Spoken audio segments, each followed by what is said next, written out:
خلیفہ ہارون رشید کا ایک عزیز عیسیٰ ابن جعفر بن منصور بے حد لئیم، شہیم و فربہ تھا، جس کی وجہ سے اس کا جسم بے ڈول اور بدنما معلوم ہوتا تھا۔ اس کا یہ موٹاپا خطرناک صورت اختیار کر گیا تھا۔ ہارون رشید سے اپنے عزیز کی یہ حالت نہیں دیکھی جاتی تھی، اس وجہ سے وہ بہت متفکر رہتا تھا۔ بہت سے طبیب اس کا علاج کر چکے تھے، چنانچہ عیسیٰ ابن قریش کو بھی آخر میں علاج کے لیے بلایا گیا۔ اس نے اچھی طرح معائنہ کرنے کے بعد کہا کہ مریض کا معدہ بہت قوی ہے، یہ بے فکری سے کھاتا پیتا ہے اور ہمیشہ خوش و خرم رہتا ہے، اس لیے اس کے جسم پر چربی بڑھتی جا رہی ہے۔ عیسیٰ نے ہارون رشید سے کہا کہ میں اس کا علاج کر سکتا ہوں، بشرطے کہ آپ میری جان کی حفاظت کی ذمہ داری لیں۔ خلیفہ نے اس کو اطمینان دلایا اور کہا کہ تم بے خوف ہو کر اس کا علاج کرو۔ عیسیٰ ابن قریش مریض کے پاس گیا اور نبض وغیرہ دیکھ کر کہنے لگا کہ ابھی میں تمہاری صحت کے بارے میں کچھ نہیں کہہ سکتا، 2-4 روز غور کرنے کے بعد کوئی رائے قائم کروں گا۔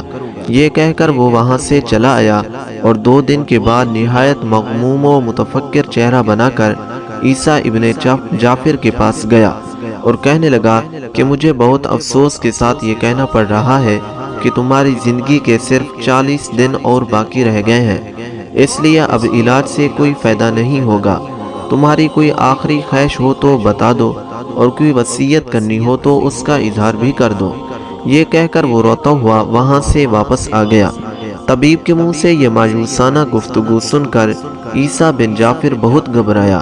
اس کو اپنی نظروں کے سامنے موت دکھائی دینے لگی اور اس فکر میں کہ چند دنوں کے بعد میں مر جاؤں گا اپنی جان بھلانے لگا اور بے فکری و بے آرامی چھوڑ کر بہت اداس رہنے لگا۔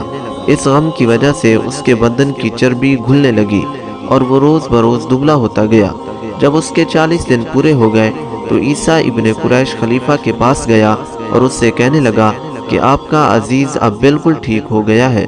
جب خلیفہ نے عیسیٰ بن جعفر کو دیکھا تو یہ دیکھ کر دنگ رہ گیا کہ مریض کا جسم اب پہلے سے آدھا رہ گیا ہے۔ خلیفہ بہت خوش ہوا اور اس نے ایک خاصی رقم بطور انعام طبیب کو دی۔ اس طرح عیسیٰ بن جعفر نے موٹاپا جیسے مہلک اور اذیت ناک مرض سے نجات پائی۔